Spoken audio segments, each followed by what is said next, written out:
Assalamualaikum warahmatullahi wabarakatuh. Di sini kami kelompok 3 yang beranggotakan pertama Risma Kusumasari dengan NIM 163, yang kedua Anggun Fitriani dengan NIM 165, dan yang terakhir saya sendiri yaitu Diah Amanda dengan NIM 175 ingin mempresentasikan mengenai siklus hidup produk. Yang pertama adalah pengertian. Apa sih pengertian dari siklus hidup produk? Siklus hidup produk adalah suatu gagasan mengenai produk yang mana siklus hidup produk tersebut dapat digambarkan seperti manusia, di mana suatu produk juga memiliki kelahiran, kehidupan, dan kematian.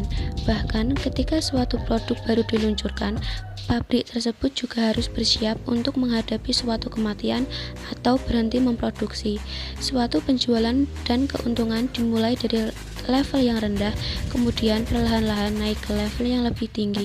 Tetapi bukan tidak mungkin hal tersebut dapat turun lagi atau ke level rendah. Siklus tersebut biasanya disebut sebagai PLC. Selanjutnya yaitu tahapan siklus hidup produk.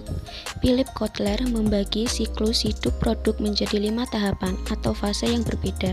Di antaranya yaitu pengembangan produk, pendahuluan, pertumbuhan, kematangan, dan penurunan.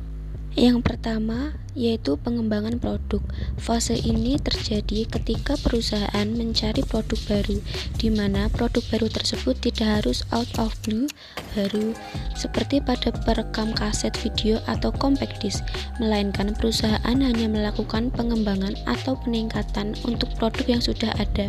Misalnya, penambahan filter pada ujung rokok dan menjadikan sabun pencuci lebih putih dari sebelumnya. Yang kedua yaitu pendahuluan. Biaya produksi yang meningkat tajam menyebabkan biaya periklanan dan pemasaran juga meningkat. Yang ketiga yaitu pertumbuhan.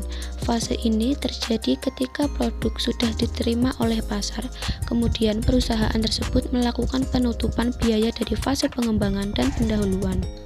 Tahapan yang keempat yaitu kematangan. Pada fase ini, produk sudah diterima secara lebih luas tetapi pertumbuhannya masih lambat. Namun, ketika suatu produk dapat berhasil pada fase ini, maka produk akan dihadapkan pada tekanan dari pesaing.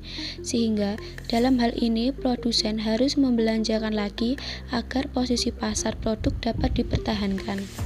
Tahapan yang terakhir yaitu penurunan. Pada fase ini, perusahaan sudah tidak dapat lagi menghindari adanya persaingan, perubahan selera, dan gaya hidup konsumen, sehingga hal ini mendorong perusahaan mencari cara untuk mengatur strategi ke depannya. Jika manajer mengetahui bahwa suatu produk baru harus mengikuti fase tersebut, maka manajer tidak dapat memastikan kapan setiap fase tersebut dimulai. Tak hanya itu, manajer juga tidak dapat memastikan waktu berlangsungnya. Meskipun demikian, ada beberapa produk yang telah ada sepanjang waktu, seperti serpihan jagung Kellogg dan tisu Kleenex.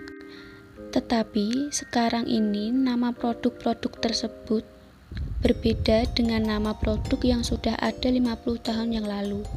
Kesinambungan nama produk tersebut berguna untuk menyamarkan fakta bahwa produk tersebut telah melewati fase siklus hidup. Yang selanjutnya, apa sih definisi produk mode?